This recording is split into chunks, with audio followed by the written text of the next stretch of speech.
C of Azov असल में Ukraine और रशिया के बीच में तो है, लेकिन रूस ने इस पूरे पर कब्जा अब तक बनाकर रखा था। इसी कब्जे को अब यूक्रेन ने चैलेंज कर दिया है। चैलेंज कर दिया ऐसे मतलब उसने पूरे समुद्र में हमले नहीं किए, उसने स्ट्रेट ऑफ कर्च पर हमले किए हैं। बीते 9 दिनों में 116 जहाजों को निशाना बनाया है। रशिया की तरफ से खबरें बाहर आती नहीं, लेकिन बाजार बिगड़ चुका है। यह कितनी खास जगह है आप कहेंगे, रूस तो इतना बड़ा क्षेत्र रखता है, उसके लिए सी ऑफ अजोव कैसे मायने रखेगा? पूरे रूस का 25% ट्रेड केवल इतने से समुद्र से होकर गुजरता है। 25% ट्रेड। और एक फैक्ट देता हूं, रूस वर्ल्ड को टोटल 25% अनाज पूर्ति करता है। यानी दुनिया को खाद्यान्न अगर चाहिए, गेहूं अगर चाहिए, तो उसमें मेजर कंट्रीब्यूटर रूस है। और उसके बाद में यूक्रेन, जो कि यूरोप के लिए अनाज का कटोरा है, उसके लिए भी यह समुद्र बहुत जरूरी है। अर्थात दुनिया भर के अनाज का सप्लाई कहीं ना कहीं इस जगह पर टिका होता है। अब इस जगह को क्या हुआ है, इस जगह को ही निशाना बनाना शुरू कर दिया है। मतलब यह एक तरह से वो जगह बन गई जहां से रूस का 25% ट्रेड बाधित कर दिया। ऑलरेडी ऐसी स्थितियां बनी हुई थी जब ये रिफाइनरीज को हिट कर रहे थे, अब इन्होंने ट्रेड रूट को हिट कर दिया। इसीलिए इंटरनेशनल मीडिया ने इसे हॉर्मुज जैसा संकट नाम दिया है। किसके लिए? क्या केवल रूस प्रभावित होगा? नहीं, अनाज असल में जो भी देश मंगाते हैं, रूस अनाज सप्लाई कर रहा है, यूक्रेन अनाज सप्लाई कर रहा है। अगर अनाज सप्लाई बाधित हुई तो पूरी दुनिया में अनाज महंगा हो जाएगा, खाद्यान्न संकट आएगा। इसीलिए यह बड़ी हेडलाइन बन जाती है। स्टेट ऑफ हॉर्मुज क्राइसिस बिल्कुल वैसा की वैसा ही क्राइसिस बन गया है। क्या रूस चुप बैठा? नहीं, इन्होंने भी बदले लेने के लिए रूस के ओडेसा नामक एक पोर्ट पर हमला किया है। उस हमले से वहां से ट्रांसपोर्टेशन बाधित हो गया। साथियों, आप जैसा सब जानते हैं कि रशिया का एक बड़ा हिस्सा यूरोप में आता है और उसी यूरोप के साथ कनेक्ट करते हुए 2 प्रमुख समुद्र हैं, सी हैं। अब उन तक भी आपको लेकर चलता हूं। देखिए, आपको यहां पर एक प्रमुख समुद्र दिखाई दे रहा है जिसका नाम है ब्लैक सी।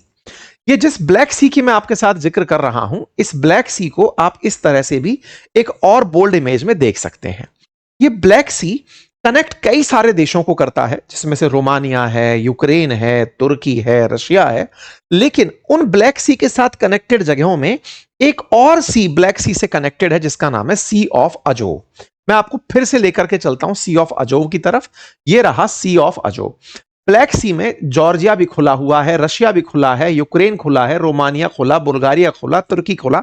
ये सब ब्लैक सी के अंदर है। लगभग $3 ट्रिलियन का व्यापार अकेले ब्लैक सी से होकर निकलता है। अब आप पूछेंगे ब्लैक सी मेडिटेरेनियन सी तक कैसे पहुंचता है? तो देखिए, यहां से होते हुए सी ऑफ मरमरा, यहां पर तुर्की के बीचों बीच स्थित एक जगह है जहां से बॉस्फोरस स्ट्रेट के थ्रू ब्लैक सी से सामान पहुंचता है। फिर मरमरा से डार्डेनलस स्ट्रेट के थ्रू एजियन सी के अंदर पहुंचता है और फिर यहां से होकर के मेडिटेरेनियन सी में पहुंचता है। मतलब समझिए कि तुर्की आज दुनिया के लिए इतना महत्वपूर्ण क्यों है। उसके प्रमुख कारण में है कि वो ब्लैक सी को मेडिटेरेनियन सी से जोड़ने वाली जगह पर बैठा है। जब हम कई बार विश्व इतिहास की बात करते हैं, कहते हैं कि तुर्की ऑटोमन एम्पायर से लेकर अब तक इतना की पोजीशन कैसे बना हुआ है, तो बोले इसने कुस्तुनतुनिया पर, जो कि आज इस्तांबुल के नजदीक है, उस पर कब्जा जमा लिया था। ये वही बॉस्फोरस स्ट्रेट के आसपास की बातें हो रही हैं। कोई बात नहीं। ब्लैक सी चूंकि 6 देश उसमें खुलते हैं, उससे कनेक्टेड एक छोटू सा समुद्र और है जिसका नाम है अजोव सी। आपके दिमाग में एक बहुत प्यारा सा सवाल आएगा और वो ये, इतना बड़ा समुद्र पड़ा है तो सी ऑफ अजोव इतना मायने क्यों रखता है? अब आपको थोड़ा और डिटेल में लेके चलूंगा। यहां से यहां तक की यात्रा आपने कर ली। सी ऑफ अजोव ब्लैक सी से कनेक्टेड एक छोटी सी स्ट्रेट से है। स्ट्रेट बोले तो पानी वाला रास्ता, जैसे इस हॉर्मुज स्ट्रेट है ना, यहां पर कर्च स्ट्रेट के थ्रू ये जुड़ा हुआ है। जब आप इस सवाल से झगड़ रहे होंगे, उसी समय पर मैं आपको एक ऑल्टरनेट रास्ता देता हूं। साथियों, एक और छोटा सा समुद्र देखिए जिसका नाम है कैस्पियन सागर। ये जो कैस्पियन समुद्र है ना, असल में ये झील कहा जाए तो बेहतर होगा, क्योंकि समुद्र की खासियत होती है कि वो किसी अन्य वाटर बॉडी से जुड़ा हुआ होता है। ये चूंकि आइसोलेटेड है, इसलिए आप इसे एज ए झील कंसीडर कर सकते हैं। दुनिया का जितना भी पानी है वो दूसरे पानी से जुड़ा हुआ है। हिंद महासागर को देख लें, चाइना सागर को देख लें, आप अटलांटिक सी, कोई सा भी सी उठाकर देखें, दुनिया का सारा पानी आपस में जुड़ा हुआ है। लेकिन कैस्पियन सागर में नाम भले ही सागर है, लेकिन किसी और जगह से ये जुड़ा हुआ नहीं है, लैंडलॉक समुद्र है ये, तो समुद्र की काबिलियत इसमें है नहीं, ये झील है।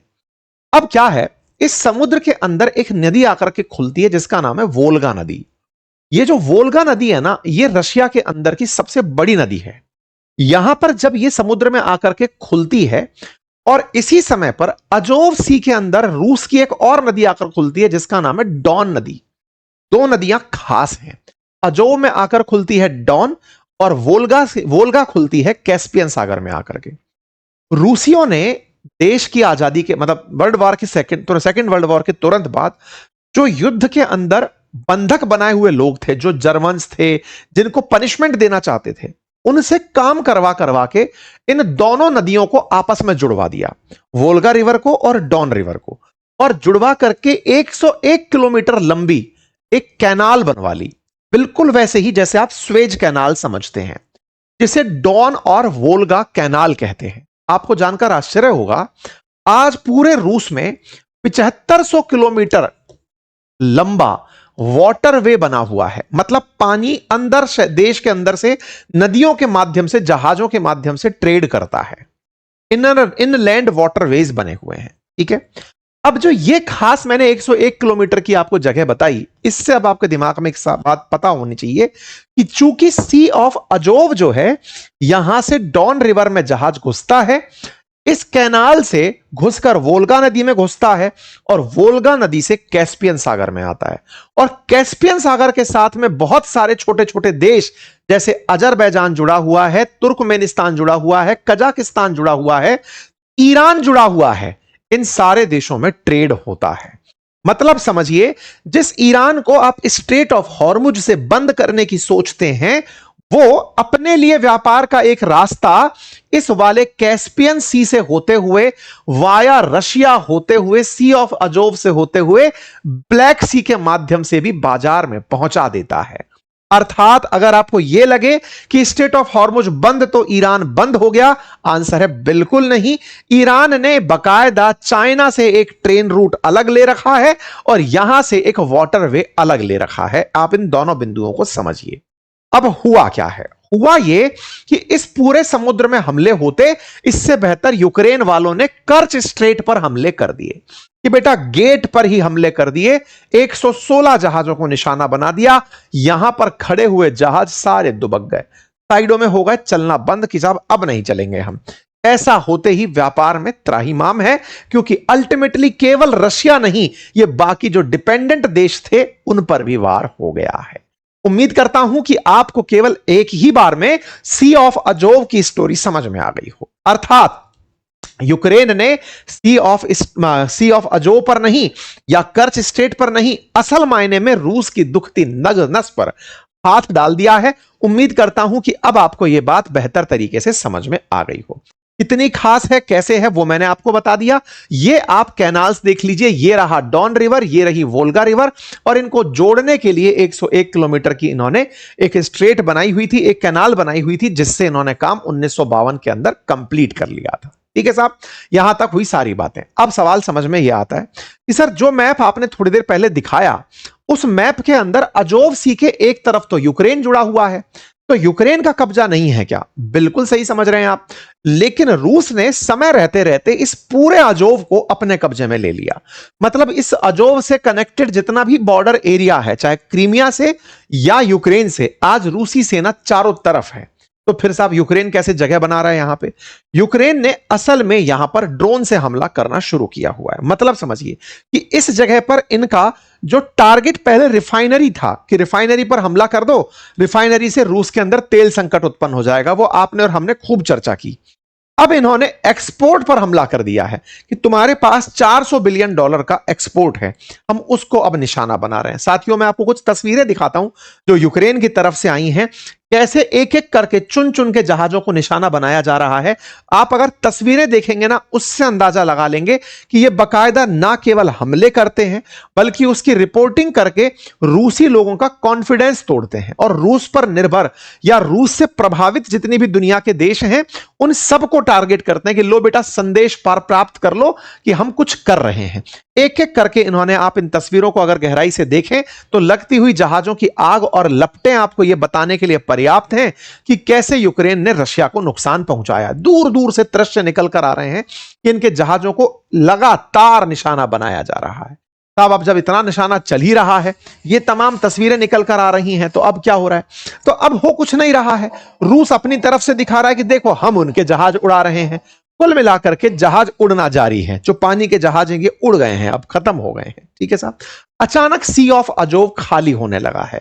जब आप बम धमाके इतने देखने लगेंगे तो आप सैटेलाइट इमेज से अंतर लगा लीजिए। ये जून 2026 का है और ये जुलाई 2026 का दृश्य है। जून 2026 में इतना जहाज खड़ा था जो छोटी छोटी बिंदी बनकर देखा है, यहां पर अब कोई जहाज आपको दिखाई नहीं दे रहा है। इस सी से पेट्रोलियम पदार्थ लगभग 25% ट्रेड होता है, अनाज ट्रेड होता है, कोयला ट्रेड होता है। अचानक अब आप इसको वार कर दिए तो आप समझ सकते हैं दुनिया पर मेजर एक्सपोर्ट क्राइसिस, फ्यूल का भी आएगा, मेटल स्टोन का भी आएगा, एग्रीकल्चरल गुड्स का भी आएगा। आप ऐसे समझिए कि 265 मिलियन टन कार्गो यहां से होकर के अजोव सागर से होकर निकलता है, क्योंकि इसके कई मेजर पोर्ट्स इस अजोव सागर में हैं या कर्च स्ट्रेट पर हैं। अब इनको जब निशाना बनाया गया तो पूरी तरह खेल प्रभावित हो गया। कहने का मतलब यह है कि रूस को बढ़िया नुकसान हुआ। बदले में वो उड़ीसा के ऊपर हमला कर रहा है। ओडेसा करके जगह, उड़ीसा नहीं ओडेसा करके यूक्रेन के अंदर जगह है जहां पर रशियंस अपने आप को लेकर खुशी पा रहे हैं कि हमने बदला ले लिया।